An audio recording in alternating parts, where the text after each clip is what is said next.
अन्नमित्र foundation आज माझ्या मुलीचा तिसरा जन्मदिवस असल्यामुळे त्याच्या एक शुभप्रसंगी अन्नमित्र फाउंडेशन एक सुंदर असा उपक्रम राबवत आहे, जो की गरजू व्यक्तींना म्हणजे पेशंटला जे नातेवाईक किंवा पेशंटला जे मोफत दानचं काम हे अन्नमित्र फाउंडेशनतर्फे होत आहे। त्यात फुलाची पाकळी म्हणून आमच्या मुलीच्या जन्मदिवसाच्या प्रसंगी आम्ही काहीतरी एक योगदान द्यावं म्हणून आम्ही आज आमच्यातर्फे एक छोटासा एक अन्नदानाचा कार्यक्रम इथे अन्नमित्र फाउंडेशनच्या संयुक्त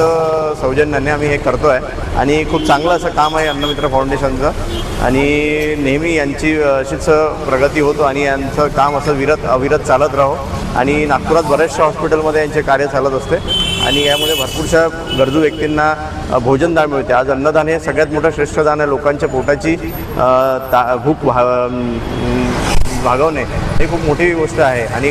लोक बाहेरगावून वगैरे इकडे येतात, त्यांना त्यांच्यासाठी मेडिसिनसाठी याच्यासाठी उपचारासाठी पैसे नसतात, त्यात त्यांना मोफत अन्न मिळतं, त्यांच्याही पोटाला थोडासा आराम वाटतो आणि एक त्यांना शक्ती मिळते, ती शक्ती आणि त्यातून कुठून तरी एक या अन्नमित्र फाउंडेशनला एक ब्लेसिंग मिळतात आणि त्यामुळे या अन्नमित्र फाउंडेशनचं काम असं अविरत वाढत राहो। आमच्या शुभेच्छा त्यांना आणि इन फ्युचर कधी पुढे गरज भासली तर आम्ही त्यांच्यासाठी सदैव तयार आहे।